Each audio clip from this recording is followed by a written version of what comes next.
Para la siguiente presión genérica vamos a tener el mismo bloque que hemos estado analizando, pero en este caso está siendo sometido a dos acciones: una fuerza que se apoya y una persona que está jalando este bloque. Entonces el análisis es el mismo, la resolución se torna un poco diferente. Dice lo siguiente: primer paso, determinación de componentes rectangulares. Hay que saber cuáles son los componentes que vamos a descomponer. Ya saben, nos trazamos un sistema cartesiano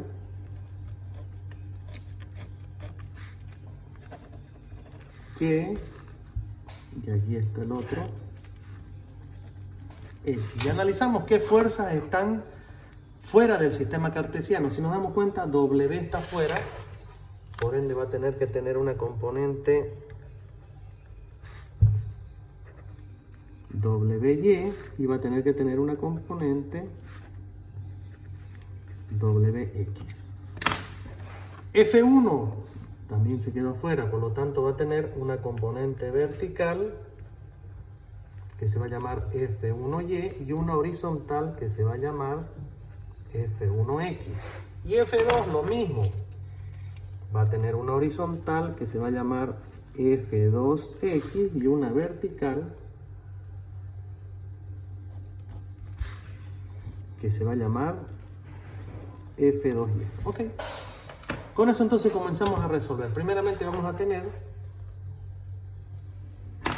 WX, cateto opuesto, es igual a W por seno, este ángulo θ se pasa acá, ¿no? Seno de θ, WY va a ser igual a W por coseno de θ. Sigamos. F1X es cateto adyacente, es decir que F1X va a ser igual a F1 por coseno de beta. F1Y va a ser igual a F1 por seno de beta. Y por último vamos a tener F2. Pues vamos a tener que F2X, este es cateto adyacente, va a ser igual a F2 por coseno de alfa. Y F2Y va a ser igual a F2 por seno de alfa. Con eso ya tenemos toda nuestra resolución, que inicialmente es genérica. ¿Sí? Segundo paso. ¿Qué dice nuestro segundo paso? Nuestro segundo paso habla de la determinación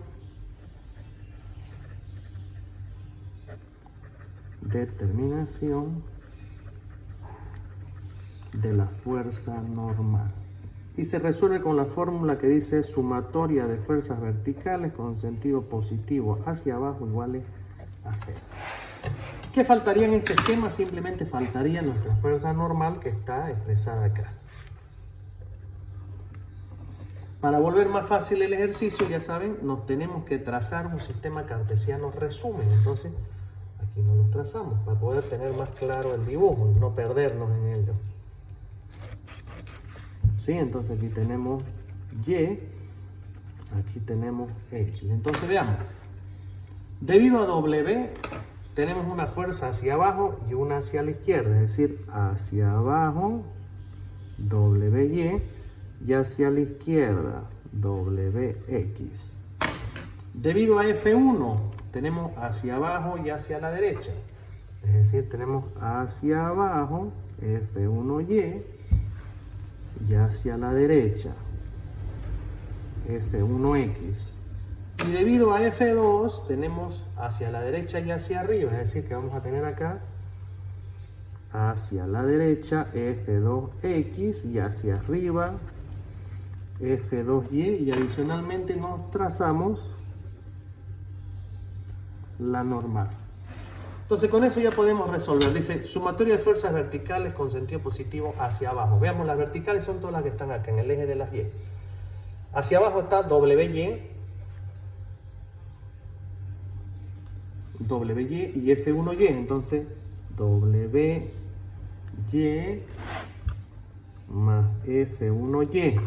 Hacia arriba está F2Y y normal, es decir, menos F2Y menos normal. Todo eso igual a 0. Despejamos normal y vamos a tener que nuestra normal vale WY más F1Y menos F2Y. Ya sabíamos que este de F1 se está apoyando y aumenta la carga. Ahí está aumentando la... Ahora tenemos como novedad que este F2 está jalando, tiende a alivianarla. Ahí está alivianando el valor de la normal. Tercer paso, dice determinación fuerza parcial resultante.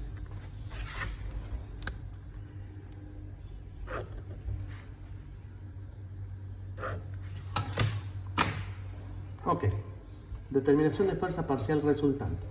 Con esto tiene una aplicación de fórmula que dice sumatoria de fuerzas horizontales y analizamos. Si el bloque se mueve hacia este lado, que es la derecha, sube.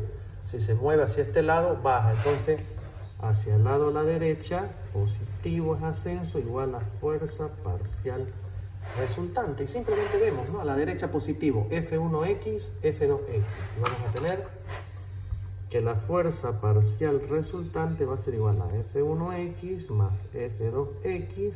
Y en este caso, menos WX. Ya saben que si es positivo tiene tendencia a subir y si es negativo tiene tendencia a descender. Hasta ahí nomás trabaja el signo, después siempre va a ser positivo. Cuarto paso. Determinación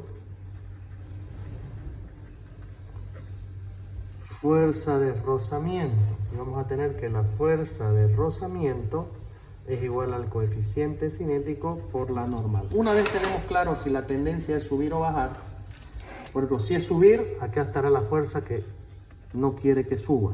Si es bajar, aquí estará la fuerza que no quiere que suba. Entonces, siempre será restada, ¿no?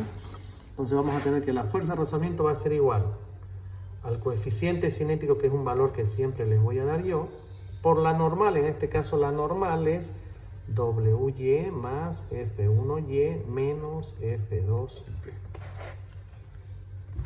Quinto paso.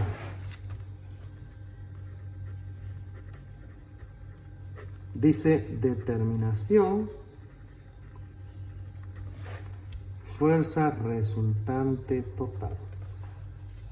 Entonces nuestra fórmula va a ser que la fuerza resultante total va a ser igual a la fuerza parcial resultante menos la fuerza de rozamiento. La parcial que nos decía si la tendencia era subir, hay que restarle la de rozamiento. Si es bajar, hay que restarle la de rozamiento. Ya saben que esta siempre va a tener que ser positiva. Esta fuerza resultante total va a dar, la parcial resultante da F1X más F2X menos WX, y todo eso menos la fuerza de rozamiento que ya tenemos determinada atrás. Y por último, nuestro sexto paso, que dice aplicación segunda ley de Newton, que dice que la aceleración es inversamente proporcional de la fuerza sobre la masa. Y ya sabemos que esta de acá es fuerza resultante total y esta es igual a peso sobre gravedad. Ok, jóvenes, con esto entonces ya tendríamos todo listo para comenzar ya a resolver ejercicios numéricos y tener la base de por qué se aplican esas fórmulas y cómo.